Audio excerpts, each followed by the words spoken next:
how hard is it to get people on board with you? Like if it's an unsolved crime, I feel like a lot of people have kind of given up on it or it's been forgotten in general. And you seem like a one-man band out there until someone finally says, oh yeah, I see what you're doing. And you've probably already almost solved it at that point, if not solved it. Yeah, How well, hard is that?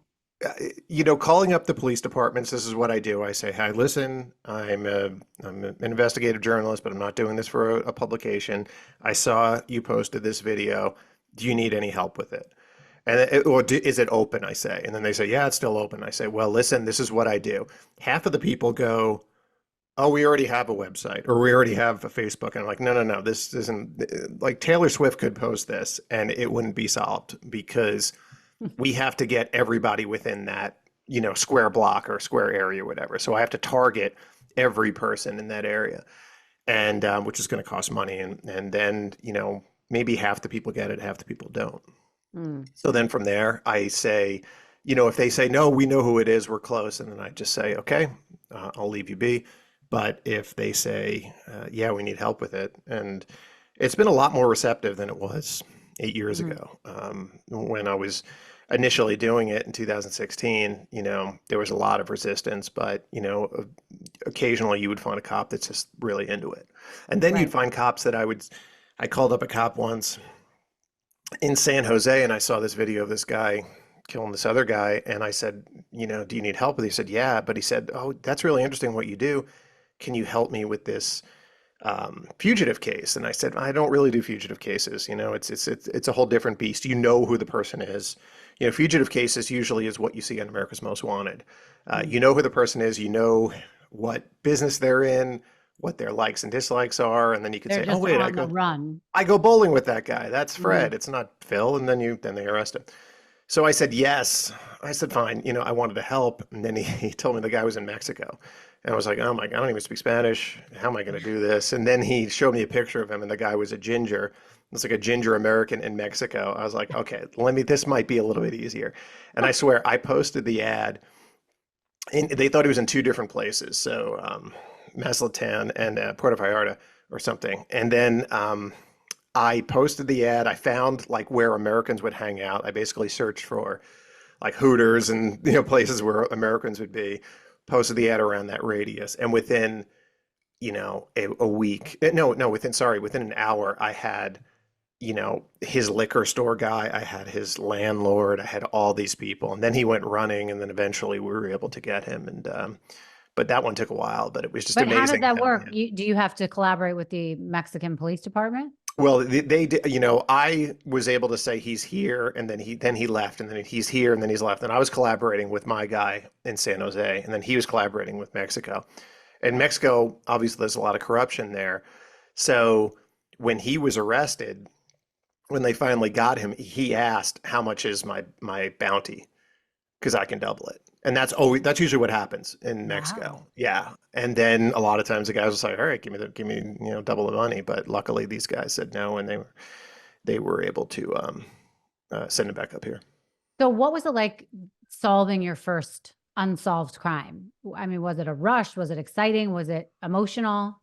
It was definitely a rush for like 30 seconds. And then there was such a come down because I'd become so kind of close with his Mm. family, and he was raised by his aunt, and I had become very close with his, really, who was in all, it was his sister, even though it was kind of like his cousin, and Drexina, but it was just, I became so close with like him almost because he was a bartender. He was a great dancer. He was always like nappily dressed, and he was just like very just put together guy. And just to see Mm. him, always put, a lot of care into his appearance, and everybody loved him. And just to see him, um, sorry, I said nappily dressed. That's wrong. It's Natalie dress. Can we cut that out? Yeah. Yeah, that's bad. Yeah. Mhm. So he was always very dressed to the nines and very put together, and just to see him just killed on the street like that, and then you kind of, I wanted to, you want to meet this guy, and he's dead, and that Yeah. was the thing that I didn't expect that to happen. So it was like a 30-minute rush, and And then there was the rush of identifying him, and then there was the rush of getting the call from Drexena saying they got him, Right. and that was a rush too, and that was a little bit better because it's like, okay, they got him, yeah, and I was able to share that with her, so yeah. It is interesting what you do, and looking at all the stuff on you and your books, having read them, you're more than a journalist, I think, because you really get involved in the family, the community, and you are the one that's trying to almost have a voice for the person that no longer has a voice. And you are the connection that's bringing their case full circle. And I think that that's, I can really appreciate that. I think what you do is great. Yeah, I'm friends with these people mostly on Facebook, but they'll text me or whatever, and just a lot of times they just want to talk. So, Mm. my blue light's always on Facebook, and they'll see it at 2 a.m. and just want to talk. And Right. they just, because the police have stopped talking to them. The police have a lot of other murders. There's 5,000 unsolved murders every year. Yeah, I was going to ask you about that. In looking this up, I saw that there's currently over 200,000 unsolved murders, with about 5 to 6,000 increasing yearly. That's Yeah, crazy. it's more, it's like, I mean, I wrote that back in 2016. It's like 250 now. Yeah. Wow. Yeah. Yeah. And like, did you follow that docuseries on Netflix, American Nightmare? I did not know. Do you remember the story of the couple that was in California, and the girlfriend got kidnapped while they were in their home together? The Vallejo Police Department accused the Yeah. boyfriend, Yes, I and know that that story. whole Yeah. thing. Yeah. So that story, we had the journalist on here who the rapist was contacting him, and the police department still didn't believe him. It was crazy. But it's so interesting that there are all these unsolved mysteries, murders, and cops move from one thing to the next. And it almost seems, this was like a number one show on Netflix that people were obsessed about a couple months ago, but it really brought to light the fact that, police are human, and a lot of times if they're not interested in it, they move on to another person, or they pinpoint who they think it is, and don't follow the signs, and so Hmm. many things go unsolved.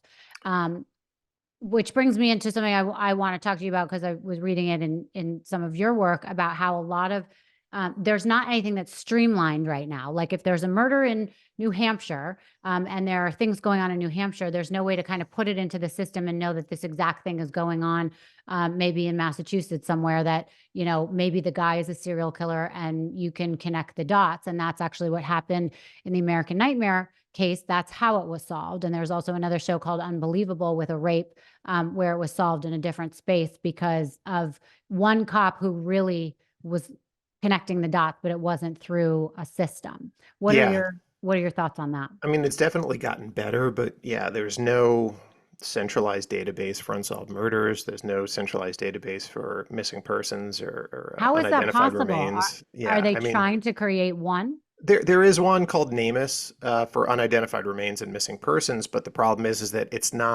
they're not forced to do it. It's all voluntary. So Oh, it's possible, because I remember complaining about this. I was on a History Channel show about DB Cooper. We were trying to solve the DB Cooper case, and they paired me with a former deputy director of the FBI, a guy named Tom Fuentes, really nice guy.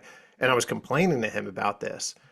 And he said it's because when they started the country, they were worried about tyranny. They weren't worried about this. So that's why you have mm, 17,000 different police departments and AGs in different jurisdictions and everything not talking to each other. right. And, as far as the police moving on to things, they've got a lot of cases that are just, especially the inner city stuff. They've Mm, got one case, and then they could work it for a little bit, and then they're going to get another case on top of it. And if they don't solve it within a week, it's going to go. right. It's just what happens. They're just waiting for somebody to probably usually to tell on somebody else. Yeah. So you have this system and it's because why? It's because we have so many guns, and we have so much drugs, and we have so many gangs, and we have so much transient population, and we have a distrust of the cops. And so you add all of that together. That's Right. the reason why.